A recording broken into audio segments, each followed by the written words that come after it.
Okay, so we think of football match analysis now. I mean, there's various ways people do match analysis, and there's experts in the field. This is my sort of perspective and my point of view. I'm certainly not a match analyst as such, although I do sort of profile teams in my remit, mental skills and physical. But what I would do, and generally speaking, some key points is to focus on pre-match, before the game, during the game itself, obviously, tactics of the game, psychological and physical. So these are more my areas, but I can sort of go into this in some detail too, which is hopefully useful as well. And I'll sort of briefly go through a match I did this weekend just to sort of, you take out of it what you will, really. That's the key. So the idea is to watch and learn and just be able to connect the dots. And I'll give them exercises you can do as well, which is quite useful. So we can sort of watch the game with a view of learning the game as well. So the key point here is I mentioned that the sort of key points. If you sort of missed the beginning, you can go back over it. This part's being recorded anyway. So we can sort of watch and learn, watch the game. So the focus point's going to be in the next few weeks, not just seeing it as a team, but also as an individual. And I'm hoping by doing that, it's going to sort of help you to sort of move your game forward. And so before the game, some of the key points, you look at formations, you profile the players, you can look at the form going into the game. So you see, they won, lost, whatever. You can profile the team, the manager, positions, physical, mentally. Even warming up, you can watch them. So it's the first step before and warm up briefly. You can sort of watch and see. During the game, obviously, you can sort of see the shape.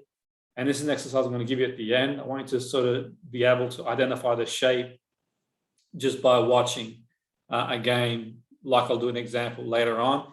The shape in and out of possession. When they lose the ball, when they got the ball, defense, midfield, attack, you can sort of look at the lines and, defensive line, midfield, attack. This is by no means exhaustive. It's just giving you an idea and something to sort of work on. We can break the game. The first one is tactically, and we can do that there's obviously software these days out there and people use sophisticated software. But even without that, you can get a lot of it by watching the game. You can break it down into segments, defense, midfield, attack, and see what happens and assess what happens in each segment.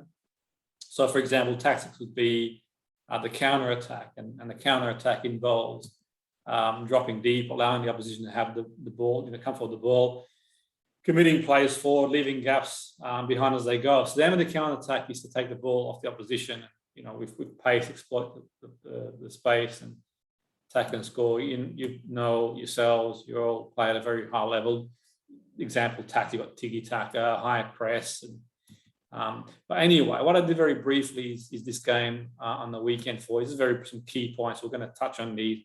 And it's really interesting because I was texting my daughter, who's obviously you've probably seen before. She's involved in football. And anyway, sort of halftime, what your thoughts on Leeds? And actually, she does this really well, game analysis. I learned a lot from her, game analysis, to be honest, in this respect. Obviously, the psychological aspect and physical aspect, an expert in, but in terms of the technical, it's something I've always looked at and spoke to analysts before and coaches, and I can do my bit. But at halftime, when she texted me my thoughts, I thought, well, I don't know. I mean, I have huge admiration for Bielsa, by the way. I've never met the guy. I just, obviously, from what I can see and what I've heard, and, it's obviously the players. But anyway, going back to what we said earlier before, at the start of the game, what I want you to do is to identify. So at the start of the game, obviously the game finished 5-1. At the start of the game, you see United come out. If you watch, I watched it on TV record. It was actually working, but I watched the second segment. I watched the first half. The second half, I couldn't watch at the time, so I hit the pause button. But at halftime, it was interesting. I thought, so what do you think? And I said, it looks like Leeds are in trouble, which was obvious. But when you sort of start the game, you look at it and you see, well, United line up 4-2-3-1. You can sort of see that. It's very clear. You see Leeds 4-1-4-1. You notice pretty early on, just looking at things during the game, the United have an intense, they're pressing high up the pitch, which, you know, is pretty easily done. The other thing as well too, by the way, you can do psychological profiles on players. We'll touch on as we go along on our journey, and physical profiles. That's something that we're going to sort of touch on as well, guys. But going back to the game, just as a very brief example, some of the key points you see is you look at the striker for Leeds United, Bamford. He's high up against two United centre backs, but he's not putting pressure on him. So he was cutting the angle for United to pass across the centre halves. But what he wasn't doing is there was no pressure on them as such. So that gave the centre halves time to look up. There's no pressure on the ball. And the danger is that Leeds had a high line. So that means danger. And when you think about it, what De Gea was doing is sort of playing short from goal kicks. Notice that early. So that leaves Bamford up. He's high. He's sort of cutting the ball coming across, but there's no pressure. So what that means is none of the United players have to come back deep to create the overload, because it's 2v1 as such. And he's you know, they get the ball, they've got to head up. So in the middle, guys, it leaves both teams man to man, the numerical the same. But early on, what you do see Pogba do, and I'm a huge fan of Pogba as a player, huge. I think he's a tremendous player. And you see him move central, like a second forward. So he's making these sort of runs, diagonal runs to get on the ball that's being played long. But what happens then? You've got Fernandes. You know, we saw in his goal runs off the back of his man, and Lindelof, you know, as we said earlier before, he can get his head up, he picks him off and goal. So you've probably picked up other things too, but these are some key points. I wish I had like a board to sort of show you, but if you look at this, you go back over the game, you might get a chance to see. So another key point you see, guys, and you know, actually when Leeds goal kick or the keeper kicks the ball, you see Mason Greenwood was 1v2. Now Leeds centre half, but then he changes it. Ollie changes it, and what happens is you see James coming in, pressing the second Leeds centre back, which creates a 2v2. You've got 2v2. So Cooper, the Leeds centre half, is receiving the ball off the keeper, but you looked at his body position. I saw his body position, and it wasn't always great. He seemed closed. But there's a key point then. It's something for you guys to think about. You know, if you play like in James' position, what he did was key, guys. He doesn't move in early, because when he moved in early, he learned quickly that the Leeds keeper would just chip it over his head to Dallas. But what he does, he times his run. But even if he chips it over, you got Wan-Bissaka moves up really quick to Dallas to stop the attack. So that sort of starts creating issues. As a result, you'll see what happens, which is key. The Leeds centre backs, they split deeper. They come deeper to get the ball. You've got the box, obviously. So where they're in front of the box, they come to the side of each of the box to try and make a 3-2 advantage with the Leeds keeper. And because of that, you see a goal. So that sort of that causes a goal, because you see the two Leeds centre halves, they go to the edge of the 18, and then the Leeds keeper kicks it long, and then James and Greenwood press the centre backs. Because the keeper goes long, you know, I get the ball back, and the Leeds centre halves are still on Greenwood and James. Pogba goes in field, like you mentioned earlier.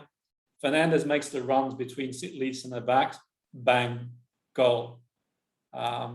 Okay, so these are sort of some key points to think about when you watch games. And I want you to sort of, you know, to be able to sort of do and think when you watch a game. Okay, you watch games leisurely, but when you're able to think, I'm not saying to, you know, go away and be an analyst, but just get a good idea of what's going on. So, you know, Paul Pogba as well. Another important point where Leeds weren't doing well, and this is when I texted my daughter back and thought, okay, there's going to be an issue here because Shaw keeps overlapping wide, which gives a lot of width, and that lets Pogba drift infield. And then United get a 4-3, where it's man for man in midfield, all of a sudden it's 4-3 in midfield, because that's drawing Egeling in, the other Leeds player. And then you've got Fernandes runs in the left space, receives the ball by Pogba getting central. What does it mean? Fernandes can drift deep or go beyond Greenwood as well. So he can come deep, he can go forward. It's almost like that sort of, in a way they almost change the formation. Fernandes is playing almost as a false nine and Greenwood on the left and James stays on the right. And it becomes almost like a 4-3-1-2 when you sort of look at it. If you get any chance to watch the game, watch it again with the highlights. You see James cut inside and then Wan-Bissaka moves up higher and that causes another overload. And this United now well on top. Okay, it could be anything at this point. You could really take the game away. Where it becomes that man for man in midfield. You look at Scott McTominay, another player I rate really highly. I send a text to someone I know, a manager of a football team I help out. I said that this guy has got an incredible engine. I don't know, I've never even seen him train. I've just what I've seen on TV. But the key thing is that what he's doing here, and this goes for any of you midfielders too. You watch him here, McTominay, he provides movement, like a third run in a combination. He's receiving the ball high in midfield. He's either making these forward runs, but he's not static. Okay, he's always chipping in, and that creates another overload. That's for you to look at. You look at that, the movement off the ball is key. So that's the player I'd sort of look at, his movement off the ball, get a chance to go back over it. What I want you to do now is we're going to go, do some exercises. I'm going to go back from some key points, but the action point I want you to do is next game you watch, I want to identify the formation when they go on the field. The first thing you do, you watch the TV, and I want you to be able to do what I did earlier, mentioned earlier, identify what formation both teams of players are playing. And then what I also want you to do is sort of watch the game and just do what I did there. Have to be a whole list of points, just some key points that you think, some of the pivotal moments. Now, someone else might watch it and they might think different. I don't know. They're my thoughts. I'm sure there's other things too in the 90-minute game of football. And I'm sure there's analysts out there that could do a better job than me as such. But the point I'm trying to make here is, as an extension of that, then I might sort of start look at, from a psychological point of view, physical point of view, playing a team. We look at individuals. I want to do this with you, individuals too. But what I want to do, I'll stop the recording shortly now anyway. We'll have a touch base and basically we'll sort of do some, go with the theory thoroughly and sort of do some exercises to move forward.